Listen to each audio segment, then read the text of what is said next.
Standing on the corner with this cup in my hand, waiting for you to look me in the eye and really see who I am. I would give my last dollar for you to understand why I'm begging for change.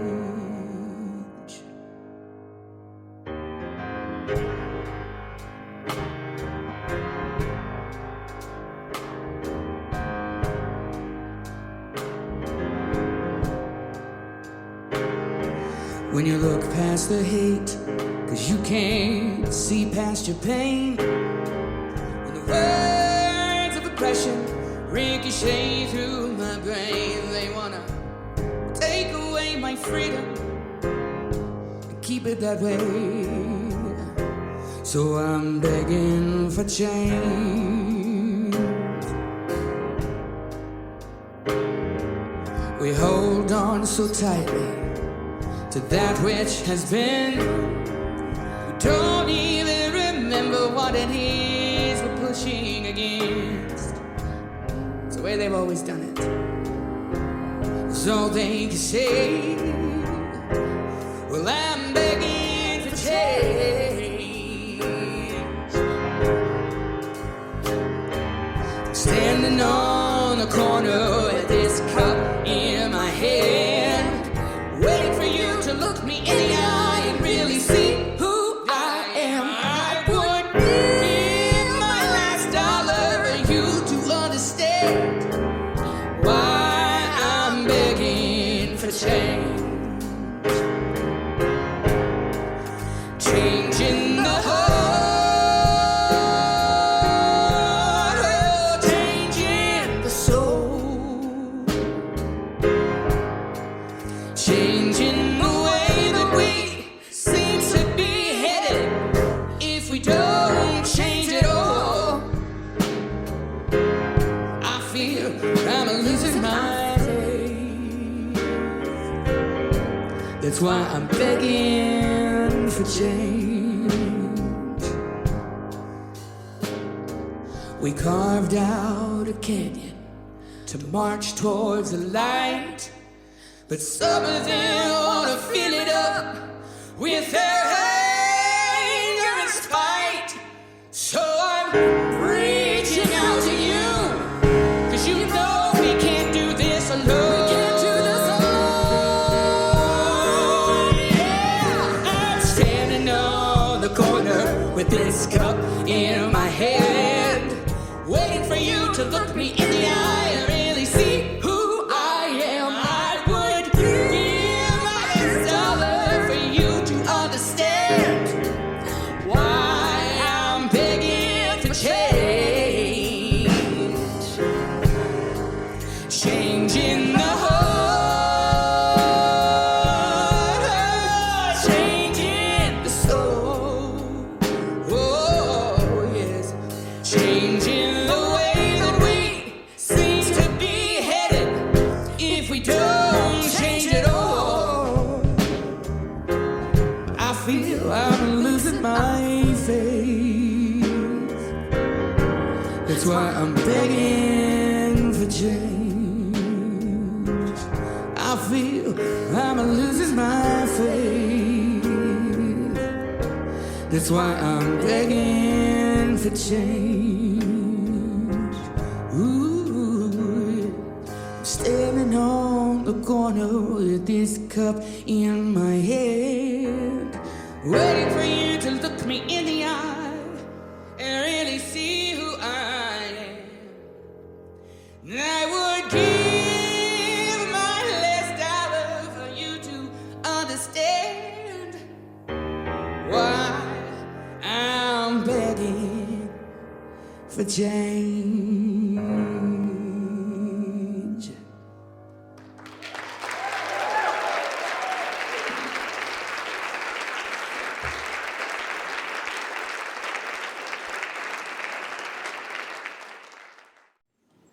Oh, we're so lucky to have you all. Such fabulous talent. Thank you. I thought about that song, and in times in our personal and collective lives when we might feel like we're losing our faith. I'm going to put this right up here because I like what that represents.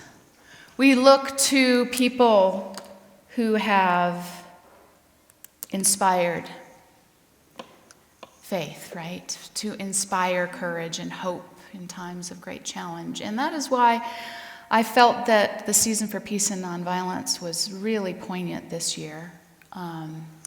It's poignant every year, but to look to those who were so committed to their faith in the truth of our connected humanity and in the truth that we are all expressions of that one light and that the power that that truth holds. So our tendency often is then to sort of put them up on a pedestal, and they deserve to be respected and honored. But the true leader is trying to point to that in all of us. That's where that power really comes into play, right? We've talked a lot about how so much of what we know of Jesus has become the worshiping of him instead of the following, the message of the fact that you are this light being too. Holy cow, what you can do. As Bob is leading the field group through this amazing, the book group, The Field, Lynn McTaggart, to really recognize the power of the universe and to recognize that each of us can tap into that. We have that as our natural essence. And so as I look to these leaders that we'll be talking about through the season of peace and nonviolence, which was co-founded by Arun and Sundara Gandhi, and the Association for Global New Thought, which is where Unity has been a part of. In 1998, this was established. So we're still working on behalf of peace and nonviolence. And I wanted to offer Summer a chance. She shared with me, Summer, in addition to being a fabulous musician, I think part of your fabulous musicianship, this is where I start making up words,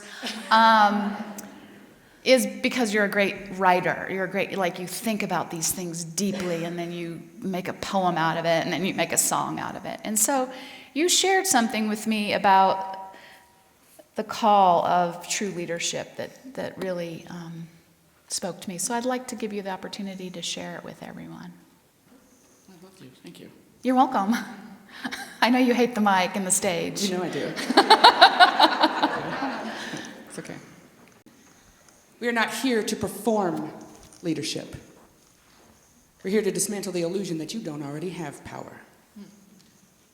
Not the kind that shouts, not the kind that hoards, but the kind that can stand on the edge of someone else's unraveling and hold the threads like it is an honor to witness. We're not here to build a brand. Yeah. We're here to build bonfires. So every hidden truth, every buried story, every too loud woman, every too soft man can throw their masks in the flame and watch it burn. We're not above you. We're beside you. We don't want your loyalty, we want your liberation. We're not here to gather followers, we're here to awaken mirrors. We want to be one, hopefully one of many, that reminds you of what it feels like to remember. To un-other yourself. To feel your own edges blur until you realize there is no them. There's only us. It's just us. And that is justice. We are not divided. We are disconnected. But connection is revolutionary in a system that profits and benefits from your isolation. So I'm not asking you to fight. I'm asking you to resonate. Yeah. Stand so deeply in your truth that the frequency of fear cannot hold form. We want to lead the kind of movement that doesn't feel like a march so much it feels like a homecoming. Yeah. Yeah. A returning, a becoming. A rising, because we believe in a power that can embrace a soul without it even knowing, and love it into wholeness. If you're looking for a movement, look in the mirror. Now look to your left. Go ahead. Look to your left. Look to your right. The revolution is relational.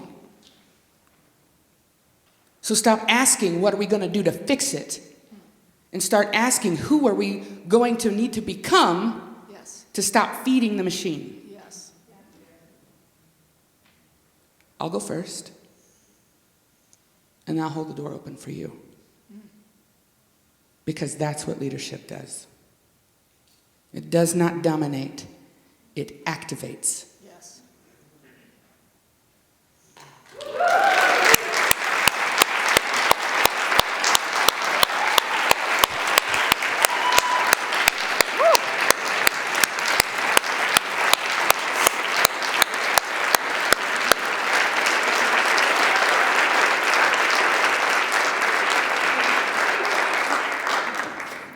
Thank you, Summer. That was amazing how you memorized that stuff. Now, how do I follow that? I should have thought of that first.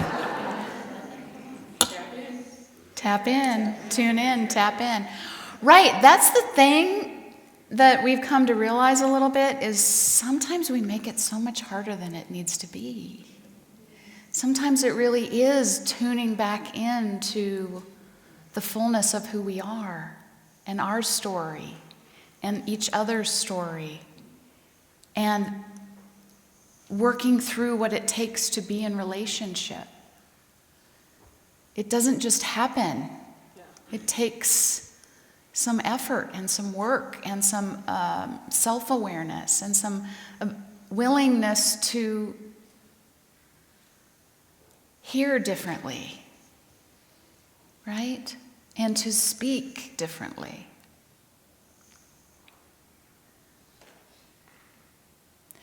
So, again, just as a reminder that this season that I'm calling upon marks the 64 days between the deaths of Mahatma Gandhi on January 30th and Martin Luther King Jr. on April 4th. And these two men, of course, were powerhouse leaders in terms of expanding the circle of who gets included in justice, right, and in belonging and all of that in the face of horrific violence and danger. And to not return that energy, but to behold a truth even in those that they were who were oppressing them or who were bringing violence their way. They refused to give in to that. As Gandhi said, an eye for an eye just leaves the world blind.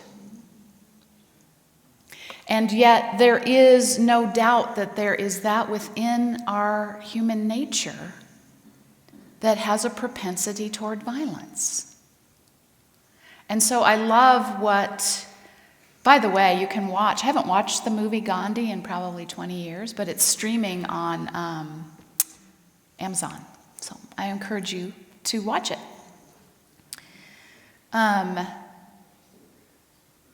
We've been talking about that in our language as the realization that we are both fully human and fully divine.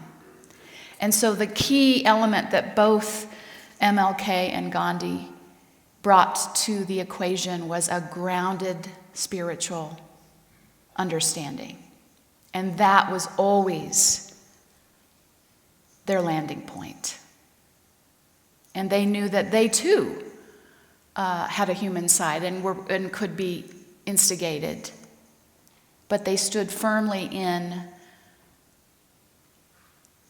what some have called our better angel, right? Our better angels. In that aspect of themselves that connected with a light and a purpose beyond their life. And so everything that they did was to expand it, that light and that opportunity for more people, never to collapse it. Takes huge courage, huge vision. And I think, if you think about it, I think I should have said that first. If you think about it, isn't that what we're growing into understanding this divine nature to be? This expansion of awareness and understanding and love, and that we can't even really imagine through the limits of our own humanity. And that's what we're being called into.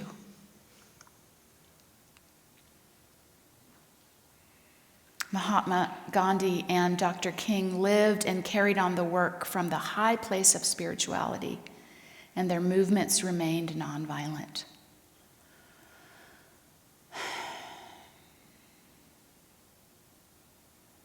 And the truth is, we know that they lost their lives in that process.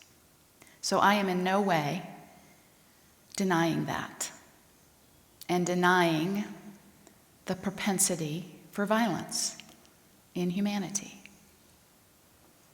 What I am aligning with is the spiritual truth that lifts us up into what you were talking about much more eloquently, to a resonance that will not go to that level, because it is not operating from fear. And what's complicated is I don't know many people that can just walk in the streets of craziness and not have some fear. So it's a dilemma. And so I'm really trying to ground us in some of this wisdom. We'll have others along the way. I'm calling upon Gandhi today. But his quote that I'm grounding this in is this, that humans, now I'll tell you that he wrote in the early 1900s, so I have taken away the he to say humans in their animal nature are violent, but in spirit is not ever violent. And the truth is, if you have been in the presence of violence, or you have even been an instigator of violence, because let's face it, this is not all about breaking windows and setting things on fire. We have violent thoughts all the time. To someone cutting in front of us, to someone not... Yeah, you've got some things going on. You don't have to tell us, but maybe later, right? And so that's where it begins. That's where it begins, and that's where we begin. You asked Johanna a loaded question a few weeks ago, and I tried to bring us back to begin with ourselves. It doesn't negate what's happening in ways that are causing, that are getting your attention, but that's where we begin. And then we choose which kind of energy we are bringing into the world versus there's that great reminder that what we resist not only persists, but often gets larger. And so I feel like that is what Gandhi and Martin Luther King recognized, that they wanted to be a push toward light and love, no matter the cost.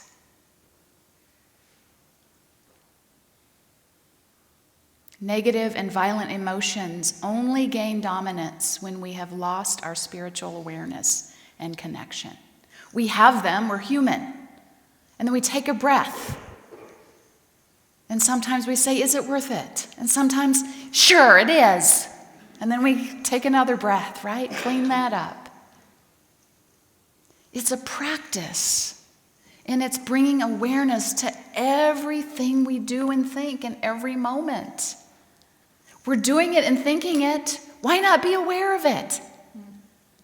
And sometimes we have to look at some stuff. Why do I keep doing that? Why do I keep doing what I always do when I know what the outcome is? Well, I know how to do it. So I want to give you some real clear things to work with, okay? And just to acknowledge that whenever we feel frustration, fear, anger, irritation, impatience, or depression about the pace of how we are progressing, or how the world is progressing, or how our spouse is progressing or not, or our, we always have opinions about that. Let's start by bringing that back and looking at some things within ourselves. This was the ultimate teaching of both Mahatma Gandhi and Dr.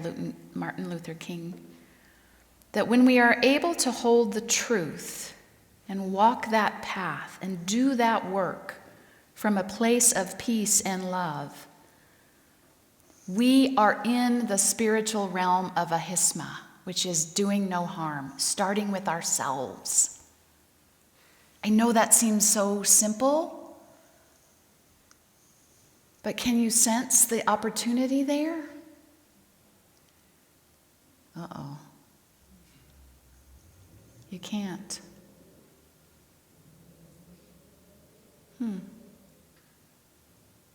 Okay. Well, I'm going to show you these two opportunities and see if they speak to you. So the first one, I do have a slide for this, believing.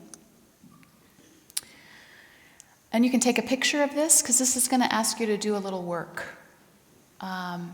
And this is this season works, or there's pins hopefully in the back of your seats, and you have a bulletin, you can write them down. But we're going to be working through these core ideas of building peace and nonviolence within our life. And so we begin, which Unity is very accustomed to, looking at the power of our thoughts. And the thoughts that we think the most frequently become beliefs. And oftentimes when we become aware of those, we become aware of some of the beliefs that are really working against us, that are limiting us, that are harming us and perhaps others. Not all of them, but there's usually a few favorites. So the invitation is to begin to notice where we put our focus.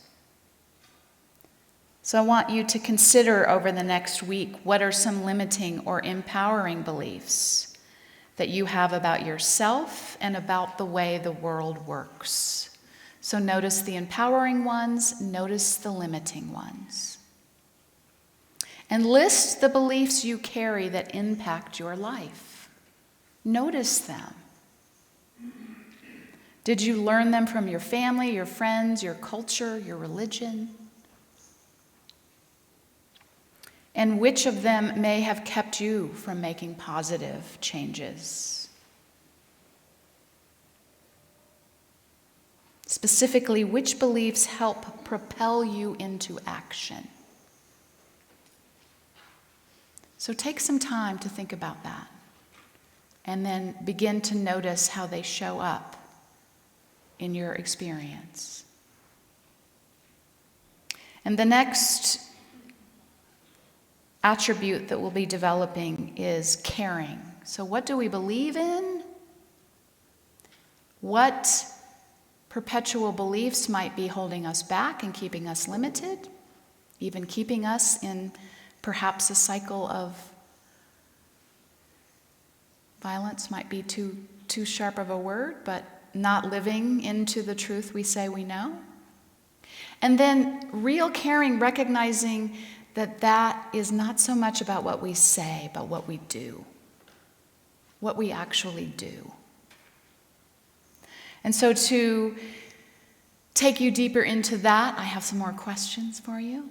Here's the thing, I realized that I couldn't do your question justice when you asked it in this short period of time. And so I'm giving you some things to take with you to begin to do that work on your own so we can come back together, right? 25 minutes a week just kind of scratches the surface, right? And so how do these ideas live in you? What can you be working with during the week? How can you be grounding yourself? That's why I'm sharing this with you today. This is not a homework. This is opt-in if you'd like to participate. So the questions we're asking about caring on the next slide. Ooh, there's a lot of them. Get your pictures out. Write about 3 areas in your life in which you could take better care of yourself. Now, why would that matter?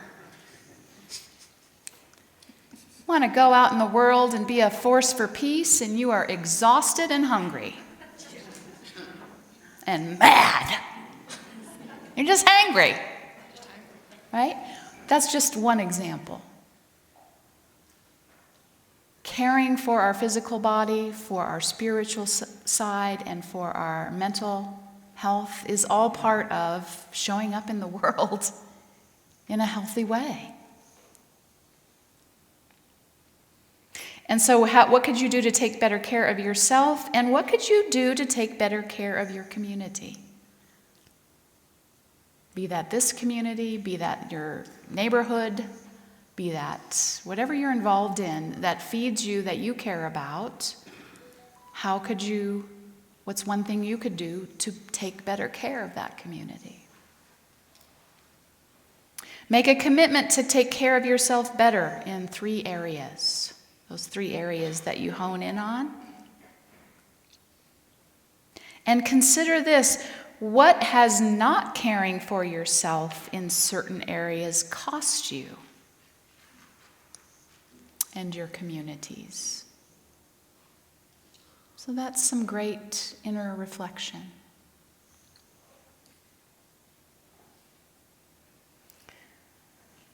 When you come to recognize those, I encourage you to also think about what support might you need to make a change in those areas, to take better care of yourself and your communities.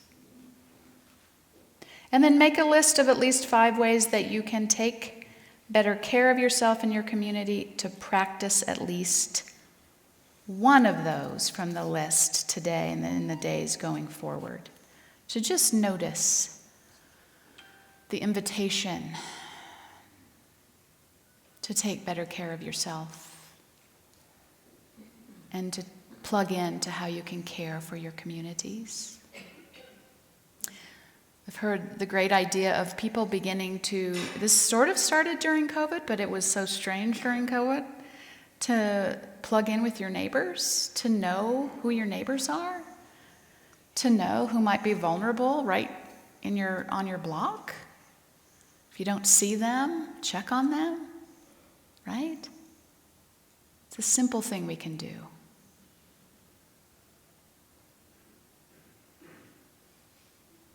Next week, we'll be moving into courage. Some considerations for how to activate courage in our lives.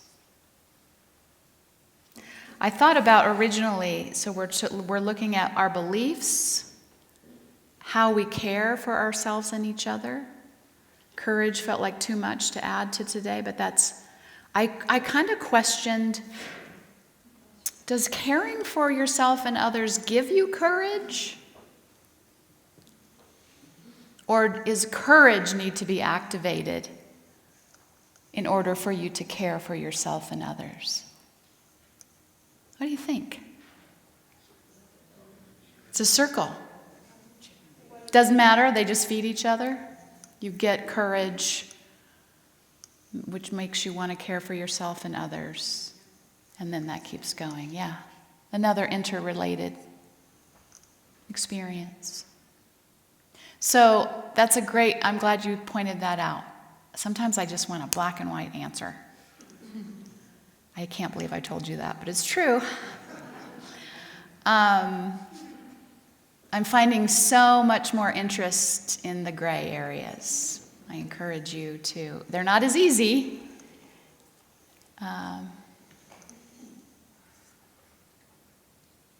But how we indeed lift each other up. So let's take a little time in meditation. Just invite you to take a deep breath. I'll ring the singing bowl that connects us from our head to our heart.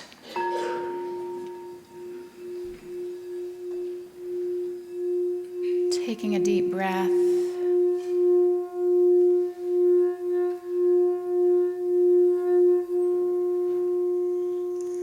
Again, relaxing your physical body.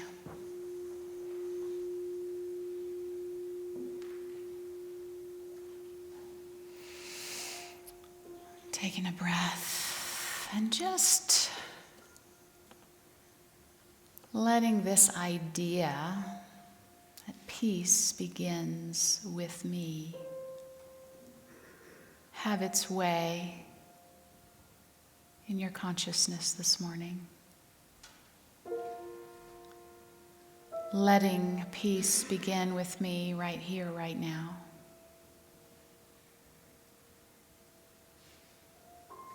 And noticing what comes up that maybe does not feel peaceful. Or maybe you drop right into an avenue to expand peace. To expand a place within you that is not conflicted, but truly courageous.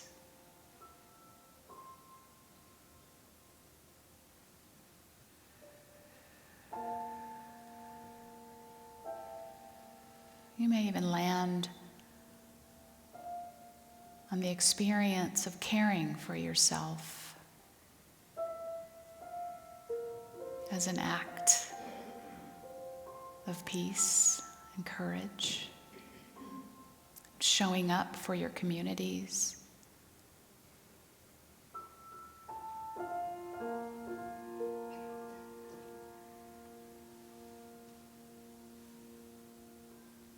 And if peace does not seem attainable in your mind and heart right now, I invite you to just connect with the greater source.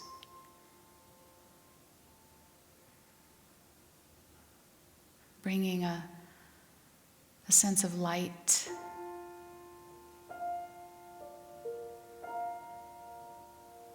a lightness to your being, a literal glow of light in your mind's eye.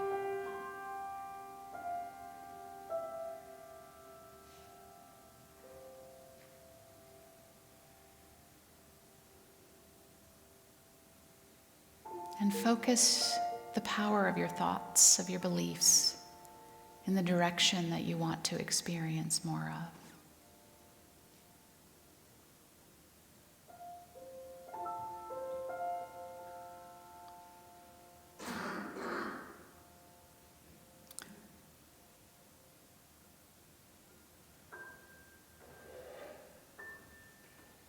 And notice if there's space there for others to become just us.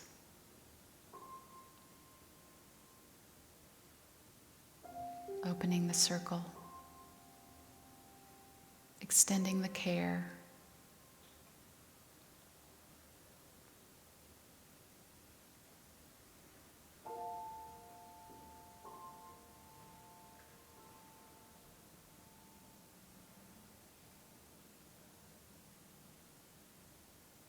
And feel if that steadies you at all in a courage.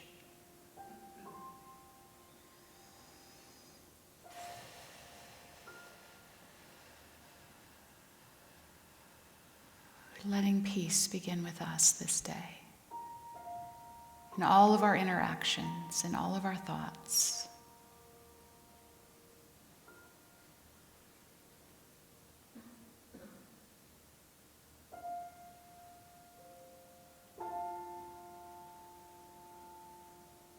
Calling forth this truth that we are here to be a light in this world. And we are sourced by the infinite light of love.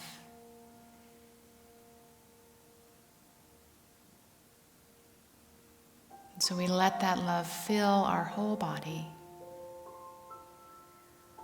expand our heart space, open our mind.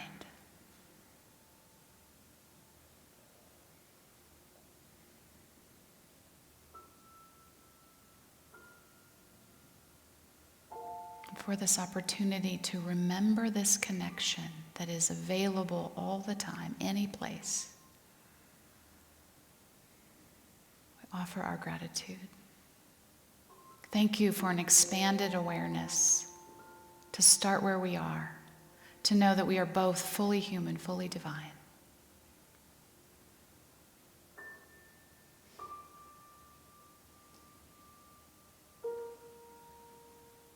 And to grow into that each and every day. As we let it be, it becomes a reality. So we take a breath. Return to this time and space.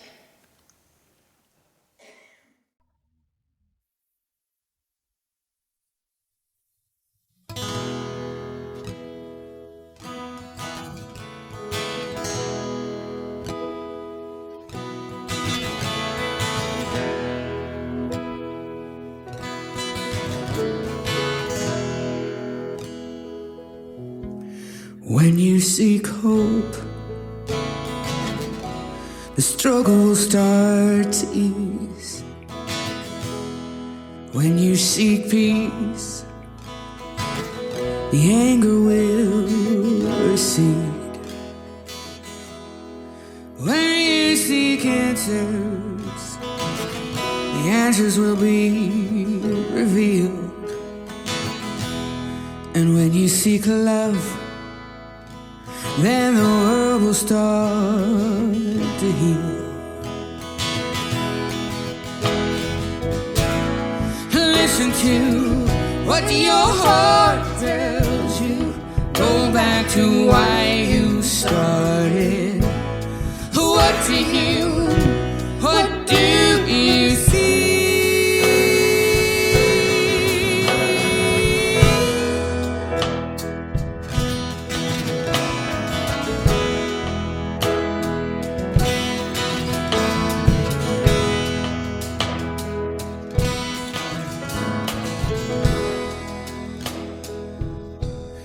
When you seek joy, the pain will start to fade.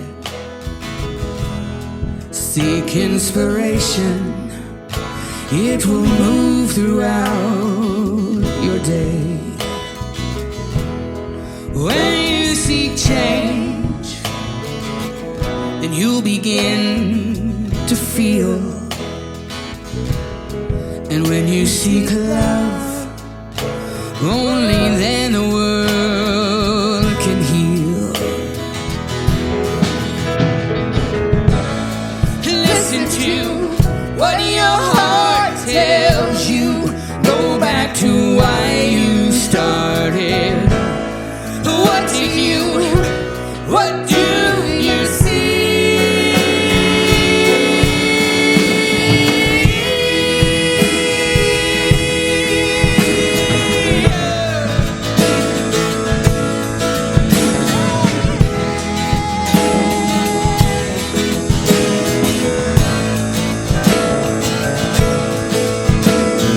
How will I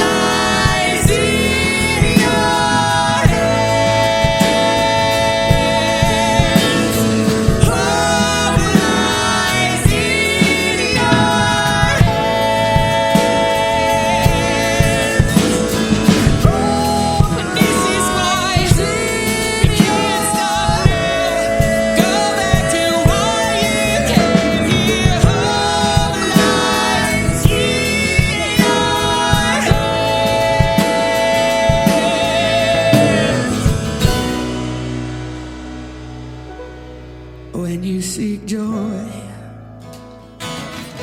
the pain will start to fade. Seek inspiration, it will move throughout your day. When you seek change, you'll begin to feel. And if you seek love, then the world will start to heal. And if you seek love, then the world will start to heal.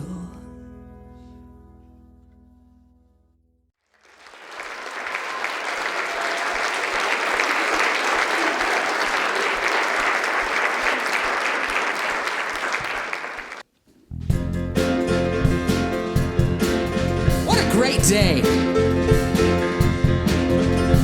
This little light